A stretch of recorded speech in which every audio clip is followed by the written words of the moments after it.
you might no longer access medical services under the Social Health Insurance Fund in private hospitals from next week over unresolved issues in the healthcare system. The Rural and Urban Private Hospital Association of Kenya has announced it will suspend the Social Health Authority services starting Monday.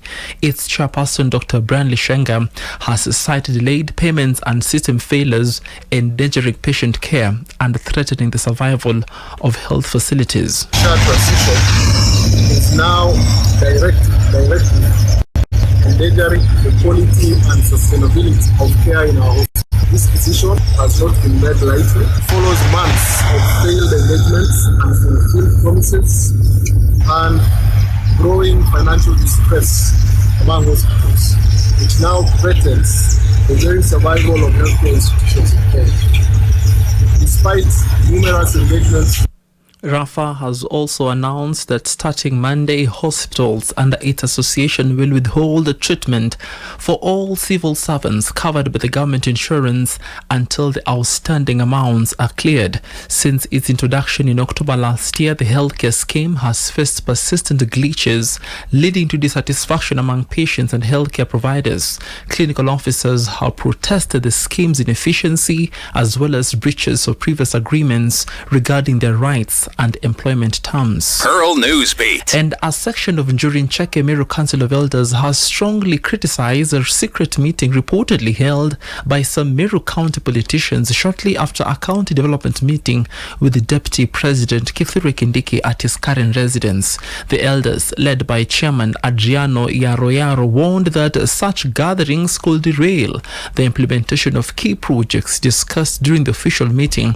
calling for unity and focus on development. The Njuri Ncheke Secretary General Solomon Kenywa commended Deputy President Kithure Kindiki for his leadership and condemned those allegedly plotting to disrupt the county's progress. Tukiwa pale ndani hukuwa na malalamiko, sababu kama kuna mtu alikuwa anataka kulalamika, angelalamika pale kwa Deputy President mwenyewe, sababu alikuwa mbitana. Lakini baada ya kila kitu, ati inasemekana kuna mkutano mwingine miweka na members of parliament na MCAs wakiongozwa na Kiraitu Murungi.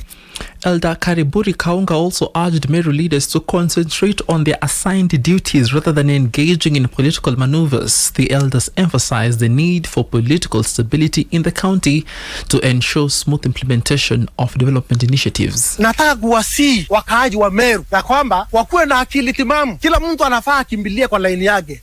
Kama laini yako ndio hii na ukimbia kwa laini ya mtu mwingine utamwangusha. Unafaa kila mtu akimbilie kwa laini yake ili kila mtu ile kazi alipewa na wananchi aitekeleze.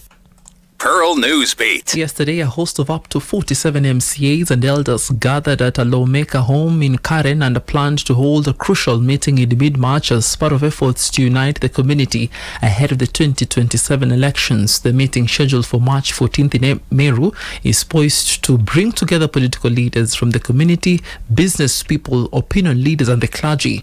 In the lead-up to the major gathering, politicians from the region will hold consultative forums to craft the agenda and build consensus. This session took place just hours after Deputy President Kindiki hosted at least 3,000 leaders from the Meru County at his current residence. Pearl Newsbeat. Juja Member of Parliament Koimburi has escaped police using a motorbike outside the Kiambu Law Courts, where he was accompanied by his supporters and other politicians as they issued a presser following a cash bail extension. However, in the midst of the signing the singing and freedom chants, the Member of Parliament escaped with police officers chasing behind him. Earlier, the lawmaker had requested not to take a plea on the charge of contempt of court. However, the court rejected his request, forcing him to proceed with the legal process, including entering a plea of guilty or not guilty and facing trial or further court proceedings related to the charge. Speaking outside the court, a battery of his lawyers led by Makueni Senator Dan Maazo have termed the charges leveled against the Juja lawmaker as frivolous, castigating the charge sheet as a resurrection of an already settled matter. All those charges you saw yesterday are charges that the court has sufficiently dealt with in the past. So the issues of that he said Mr. William Ruto and his government has spent over 13 billion advocating for Mzee Raila Odinga has been dropped. When we arrived here, they revived an old case which the DPP had withdrawn. That particular case, we are willing to handle it. But that does not make us forget the main reason why Mr. Koimburi is in trouble. Pearl Newsbeat. At the same time, the Director of Public Prosecution has withdrawn a criminal case against Ian Njoroge, a student at the Technical University of Kenya. The charges were dropped after the complainant in the case, police officer Jacob Ogendo, told the court that he had forgiven Ian Njoroge for assaulting him. Njoroge was discharged before the presiding magistrate Ben Make Kubi. He had been charged with robbery with violence and assault the police officer. The case was withdrawn under Section 204 of the Criminal Procedure Code, leading to his release. Pearl Newsbeat. The Boda Boda Safety Association of Kenya has called for total withdrawal of the Senate Public Transport Motorcycle Regulation Bill of 2023, sponsored by Kakamega Senator Boni Khalwale, terming it as punitive and discriminatory. The bill, now moved to the National Assembly, proposes a sweeping overhaul that will require Boda Boda owners to enter into written contracts with their drivers detailing payment structures, working hours and conditions of employment.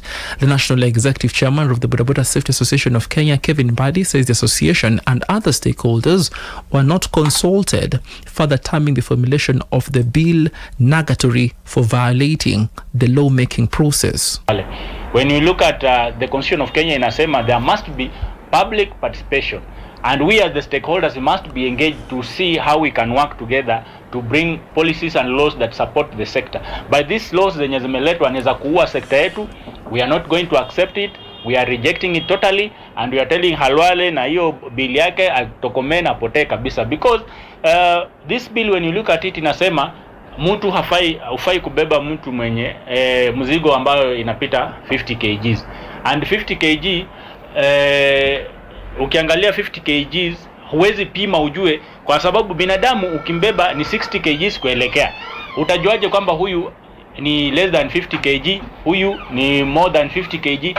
So it is challenging. Ukiangalia maana nyingine fine ya 20,000. Kama saa hii tuko na shida hapa town, kuna wakora wengi hapa wanatembea wakishika watu wanaitisha 2,000 5,000.